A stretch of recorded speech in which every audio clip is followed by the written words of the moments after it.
Las 6:49, el doctor Agustín Grijalva, ex juez de la Corte Constitucional, está con nosotros en los estudios de FM Mundo. Vamos a hablar del no a la consulta popular y referéndum y qué herramientas tiene el gobierno para seguir trabajando. Porque el propio Daniel Noboa lo dijo en su cuenta de X, trabajar con las herramientas disponibles, y hay que hacerlo. Fue el mensaje del presidente tras la derrota electoral del pasado domingo. Doctor Agustín Grijalva, buenos días, bienvenido.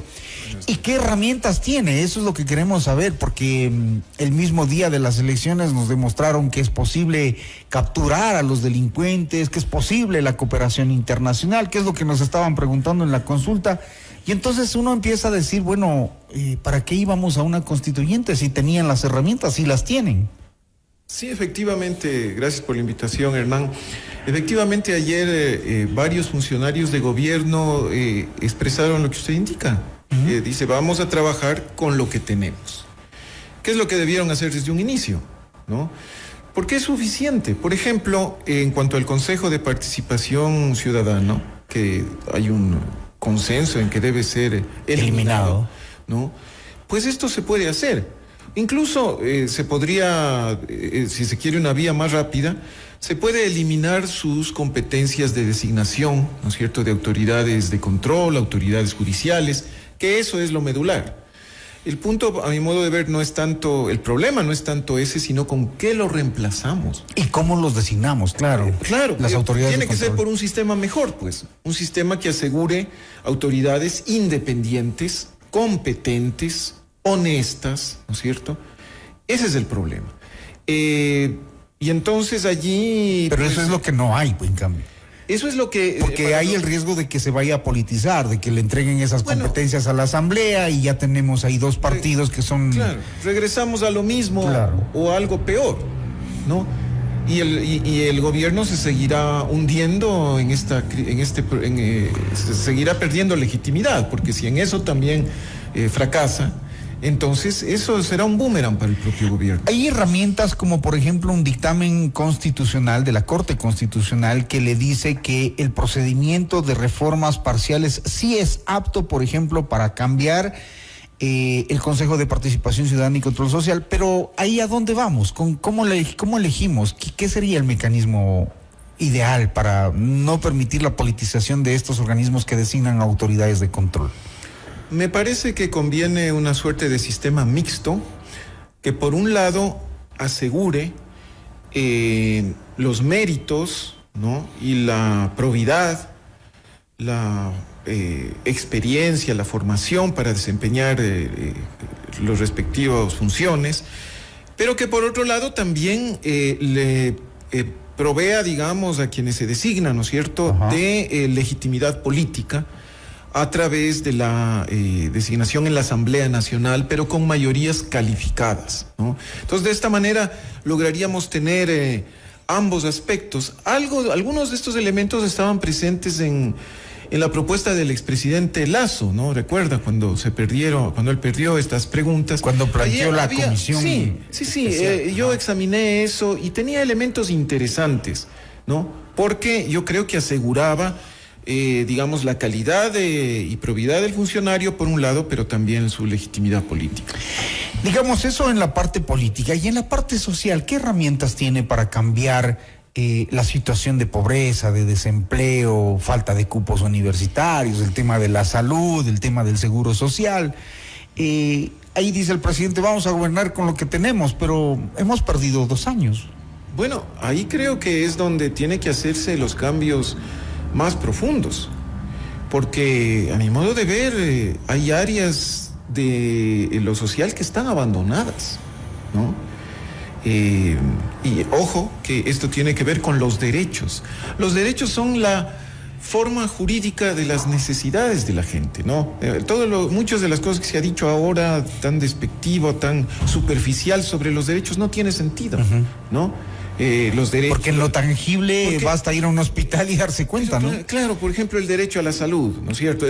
Fíjese, el derecho a la alimentación, ¿no? Que algunos comentaristas hasta se burlaban del derecho a la alimentación. Pero uno va a las comunidades indígenas. Este es el país mismo, con la tasa de desnutrición infantil ¿no es cierto?, crónica más alta de América del Sur. Aquí uno de cada 5 niños, ¿no?, en la edad de hasta 2 años, sufre de desnutrición. Pero ahí el gobierno le va a decir a usted, doctor, pero sí tenemos un plan, estamos ejecutando, lo hemos bajado de 27 a 24%. Sí, pero tenemos que acabar con la desnutrición, porque es una vergüenza. Es una vergüenza, ¿no?, para el gobierno de la entonces Alianza País, hoy Revolución Ciudadana, y para todos los gobiernos que han venido después. Es una vergüenza para todos esos gobiernos y para nuestro país, porque no es posible que tengamos algo así, ¿no es cierto? Entonces, tanto es así que la vicepresidenta Pinto, pues entre sus objetivos fundamentales está bueno, hágalo, termine con la desnutrición infantil. Solo eso, por ejemplo, sería histórico. ¿Y qué herramientas tiene? Porque ahí se necesitan recursos. Es que mire, voluntad puede haber, pero... Claro, pero es que hay que manejar el presupuesto del Estado, ¿no?, con justamente los criterios de efectivizar los derechos sociales, que no están ahí para burlarse, ¿no? Por ejemplo, el derecho a la alimentación, porque tiene un sentido en un país como el nuestro, con su realidad demográfica. Entonces, por ejemplo, para atender su inquietud, no puede ser que se destine, por ejemplo, a bonos, es decir, a una lógica más bien clientelar, ¿no?, electoral, el doble de recursos que a obras públicas. No puede ser el recorte de, creo que son $400 millones en el presupuesto de salud. Realmente, en cierto sentido... Para el equipamiento no de es, salud. Sí, no es sorprendente si es que ya atamos cabos, no es sorprendente los resultados de la consulta, porque, por ejemplo, en materia de salud el país está abandonado. En educación también, porque uno mira, yo reportaba ahora en Otavalo en las elecciones, y uno mira los establecimientos educativos en elecciones y dice, Dios mío, ¿qué es esto? Y claro, los que son en provincias y quizá en zonas rurales, es realmente deplorable la situación. Por ejemplo, fíjese, tenemos alrededor de 500,000 de jóvenes, ¿no? Es decir, 500,000 de jóvenes que los llaman los ninis, porque ni trabajan ni estudian. ¿Cómo puede ser eso? Eso es un caldo de cultivo para la delincuencia. De allí es que se reclutan, ¿no es cierto?, los muchachos que van a los grupos de crimen organizado. Entonces, ¿esto qué quiere decir? Que una política de seguridad debe ser integral. Por supuesto que es un asunto policial, ¿no es cierto?, porque hay que actuar también de forma inmediata, directa, sancionar efectivamente conforme a la ley y al debido proceso, pero el problema de la seguridad, y esto cualquier experto en seguridad nos lo puede explicar, es un problema mucho más amplio, más complejo. Entonces, aprovechando de estas herramientas de la reforma parcial, con una mayoría legislativa, ¿qué pueden hacer inmediatamente para cambiar esta situación? Bueno, ¿qué sería lo primero que se les debería ocurrir? Sí, lo del Consejo de Participación, si se hace con seriedad, con un sentido institucional, pues efectivamente podría impulsarse ya. Incluso la forma más rápida sería mediante enmienda, ¿no es cierto?, suprimiendo las competencias de designación de autoridades judiciales y de control. En todo caso, lo del Consejo de Participación es viable también por reforma. ¿Y el país qué gana con eso? Dirá la gente, bueno, ¿y eso cómo soluciona el empleo, la educación, la salud? Bueno, es que eso es parte de la reforma institucional. Pero como digo, hay que designar a gente que realmente cumpla su función.